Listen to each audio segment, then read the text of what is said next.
शशांक चक्रम सकरीटकुंडलम सपीतवस्त्रम सरसीरुहेक्षणम सहारवक्षस्थलकौस्तुभश्रियं नमामि विष्णु शिरसा चतुर्भुजम। नमस्कार प्रिय बंधुओं, आप सभी का हमारे YouTube चैनल में बहुत बहुत स्वागत है। आज के इस वीडियो में आप श्रवण करेंगे फाल्गुन कृष्ण पक्ष की विजया एकादशी व्रत की पवित्र पावनी कथा।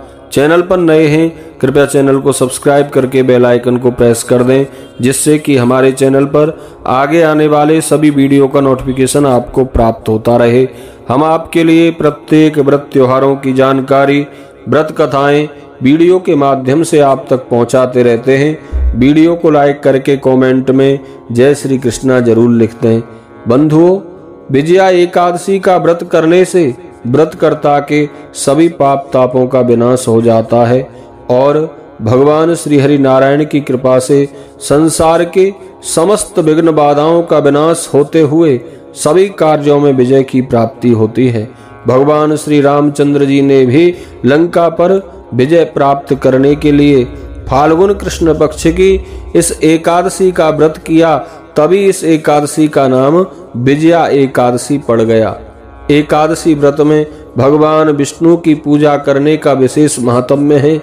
इस दिन प्रातः काल स्नान आदि से निवृत्त होकर भगवान श्री हरि नारायण के सम्मुख एकादशी व्रत का संकल्प करके भगवान की विशेष पूजा अर्चना भाव से श्रद्धा से करनी चाहिए। भगवान को पूजा में मंजरी सहित तुलसी दल अवश्य ही अर्पित करना चाहिए। एकादशी, द्वादशी और रविवार को तुलसी ना तोड़ें, पहले तुलसी तोड़कर रख लें। एकादशी और द्वादशी की पूजा में भगवान को अर्पित करें, क्योंकि भगवान नारायण को तुलसी अत्यंत प्रिय है और भगवान तुलसी अर्पित करने से या तुलसी डालकर भगवान को भोग लगाने से भगवान नारायण बहुत जल्द प्रसन्न होते हैं और हमारी पूजा को, हमारे भोग को स्वीकार कर लेते हैं। इस प्रकार पूजा अर्चना करके एकादशी महात्म्य की कथा श्रवण करनी चाहिए। तो चलिए श्रवण करते हैं विजया एकादशी व्रत की पवित्र पावनी कथा। एक बार प्रेम से कहिए, बोलिए विष्णु भगवान की जय, एकादशी महारानी की जय। बंधुओं, युधिष्ठिर को एकादशी की चर्चा के दौरान महात्म्य को सुनकर बड़ी प्रसन्नता हो रही थी। अतः हाथ जोड़कर विनम्र निवेदन करते हुए श्री कृष्ण से कहने लगे, हे मुरली मनोहर, कृपया आप मुझे यह बताकर कृतार्थ कीजिए कि फाल्गुन महीने के कृष्ण पक्ष की एकादशी का क्या नाम है, इसके व्रत की विधि क्या है और इसे करने से क्या फल मिलता है। भगवान श्री कृष्ण ने कहा, कौन्ते, फाल्गुन महीने के कृष्ण पक्ष की एकादशी का नाम विजया एकादशी है। इसका व्रत करने से व्रती को विजय प्राप्त होती है। एक बार नारद जी ने ब्रह्मा जी से भी यही प्रश्न किया था जो तुमने आज मुझसे किया है। ब्रह्मा जी ने नारद जी से कहा था, नारद, विजया एकादशी का व्रत बहुत ही पवित्र और पापनाशक है। मैं तुम्हें एक बड़ी उत्तम कथा सुनाता हूँ, जिसे सुनने या पढ़ने से सभी पाप नष्ट हो जाते हैं। पुराने समय की बात है, भगवान श्री रामचंद्र जी जब 14 वर्ष के वनवास पर गए थे, वे सीता और लक्ष्मण के साथ पंचवटी में रहने लगे। वहां से लंका के राजा रावण ने भगवान श्री राम की तपस्विनी पत्नी सीता का हरण कर लिया। उस दुख से रामचंद्र जी व्याकुल हो उठे। वे सीता को खोजते हुए वन में घूमने लगे। इसी दौरान उनकी भेंट जटायु से हुई, जो मरने ही वाले थे। उनका उद्धार करने के बाद उन्होंने काबंद नामक राक्षस को मार दिया। इसके बाद उनकी किष्किंधा के राजा सुग्रीव से मित्रता हो गई। वही सीता की खोज के लिए बानरों की सेना तैयार की गई। हनुमान जी ने लंका पहुंचकर अशोक वाटिका में सीता जी के दर्शन किए और उन्हें श्री राम के चिन्ह के रूप में उनकी अंगूठी दी। यह हनुमान जी का बहुत बड़ा पुरुषार्थ का कार्य था। लौटकर हनुमान जी श्री राम जी से मिले और लंका के सब समाचार सुनाए। तब श्री राम ने सुग्रीव से विचार विमर्श करके लंका के लिए प्रस्थान किया। समुद्र के किनारे पर पहुंचकर श्री राम ने लक्ष्मण से कहा, प्रिय लक्ष्मण, इस अगाध एवं अनेक जीवों से युक्त समुद्र को कैसे पार करेंगे? लक्ष्मण जी ने उत्तर दिया, आदरणीय भ्राताश्री, आप पुरुषोत्तम हैं, आप आदि पुरुष हैं, आप सब जानते हो। यहाँ से केवल 2 कोस की दूरी पर एक द्वीप के अंदर बगदालभ्य नामक मुनि रहते हैं। उनके आश्रम पर जाकर उन्हीं से इसका समाधान करना ठीक रहेगा। लक्ष्मण जी की बात श्री राम जी को बहुत अच्छी लगी।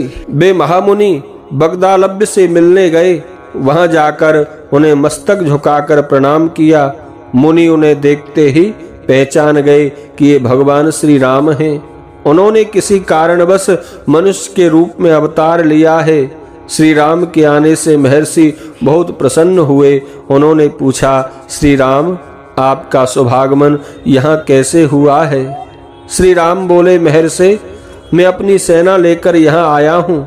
राक्षसों सहित लंका पर विजय प्राप्त करना मेरा उद्देश्य है। कृपया करके आप कोई ऐसी विधि बताइए जिससे समुद्र को पार किया जा सके। इसी इच्छा से मैं आपकी सेवा में प्रस्तुत हुआ हूँ। बगदालभ्य ऋषि ने उत्तर में कहा, आदि पुरुष पुरुषोत्तम श्री राम, आपको कौन क्या बता सकता है? फिर भी मैं आपको एक बहुत अच्छा व्रत बतलाता हूँ, जिसे करने से आपको प्रत्येक क्षेत्र में अवश्य ही विजय प्राप्त होगी। श्री राम ने उत्सुकता के साथ कहा, बताइए ऋषि, वह कौन सा व्रत है जिसके करने से हर क्षेत्र में विजय मिलती है?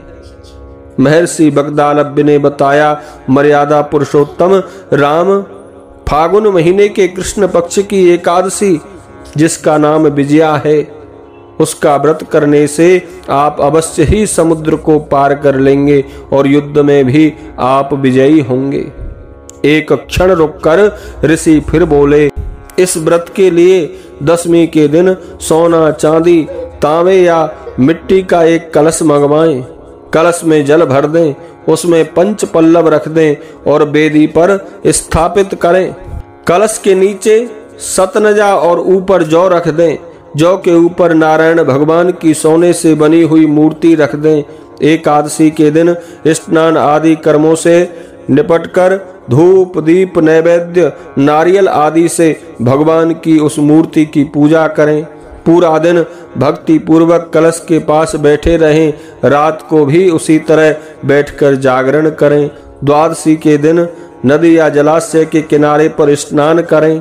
फिर उस कलश को ब्राह्मण को दान कर दें। यदि इस व्रत को आप सेनापतियों के साथ करेंगे तो अवश्य ही आपको विजय का लाभ प्राप्त होगा।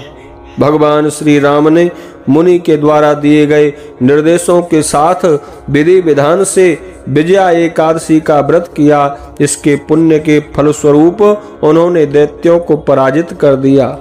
जो मनुष्य इस व्रत को पूरी श्रद्धा के साथ करेगा, उसको इस लोक और परलोक दोनों में ही विजय श्री मिलेगी। ब्रह्मा जी के कथन अनुसार जो भी इस व्रत के महात्म्य को पढ़ेगा या सुनेगा, उन्हें भी वाजपेयी यज्ञ का फल प्राप्त होता है।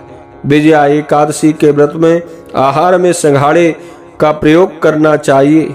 बंधुओं, विजया एकादशी व्रत का पारण 17 फरवरी को प्रातः काल 8:30 से 10 बजे के मध्य में हमें एकादशी व्रत का पारण करना चाहिए, क्योंकि प्रातः काल 8:30 से पहले हरिवासर का समय रहेगा, जिसमें हमें एकादशी व्रत का पारण करने से बचना चाहिए। आप सभी को विजया एकादशी व्रत की बहुत बहुत शुभकामनाएं। नमस्कार, प्रणाम, जय श्री कृष्ण।